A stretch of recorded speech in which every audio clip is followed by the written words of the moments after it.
Terminal নিয়ে বন্দর অডিটোরিয়ামে অংশীজনদের সঙ্গে মতবিনিময় সভা করছেন চট্টগ্রাম বন্দর কর্তৃপক্ষ। এই মুহূর্তে সেখানে আছেন রিপোর্টার ফেরদৌস লিপি। সরাসরি চলে যাচ্ছি তার কাছে।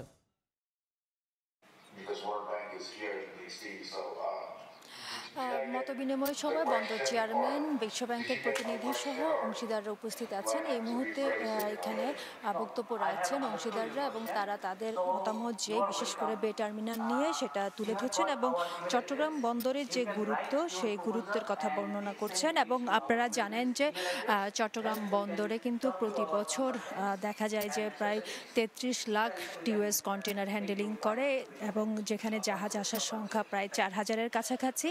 ফলে বন্দরের যে কার্যক্রম সেটা কিন্তু দিন দিন বাড়ছে এবং বাংলাদেশের যে আমদানি রফতানি বাণিজ্য সেই বাণিজ্যের কিন্তু প্রায় 92% হয় এই চট্টগ্রাম বন্দর দিয়ে। ফলে চট্টগ্রাম বন্দরের যে গুরুত্ব সেটা চট্টগ্রাম বন্দরের এখানে যারা প্রকল্প পরিচালক আছেন বিশেষ করে বে টার্মিনালের তিনি তুলে ধরছেন এবং অংশীদাররা যারা আছেন তারা চট্টগ্রাম বন্দরের বিভিন্ন সমস্যা এবং বে টার্মিনাল নির্মাণের যে প্রক্রিয়া, বিশেষ করে এটা আপনি জানেন যে সরকারের একটা মেগা প্রকল্প, সেই মেগা প্রকল্প যেন দ্রুত নির্মাণ কাজ শুরু হয় সে আহ্বান কিন্তু অংশীদাররা জানছেন। এবং বে টার্মিনালে কিন্তু এখনো পর্যন্ত প্রায় $650 মিলিয়ন বিশ্বব্যাংক ছাড় দিয়েছে এবং যেই কাজ সেই কাজটা কিন্তু বলছেন যে বন্দর কর্তৃপক্ষ চলতি বছরের মধ্যে দৃশ্যমান হবে।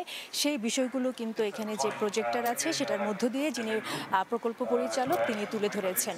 তো এই ছিল আমার কাছে এখনো পর্যন্ত চট্টগ্রাম বন্দরে যেই মতবিনিময় চলছে তার সর্বশেষ। চট্টগ্রাম বন্দর থেকে যুক্ত ছিলেন সহকর্মী ফেরদৌস লিপি।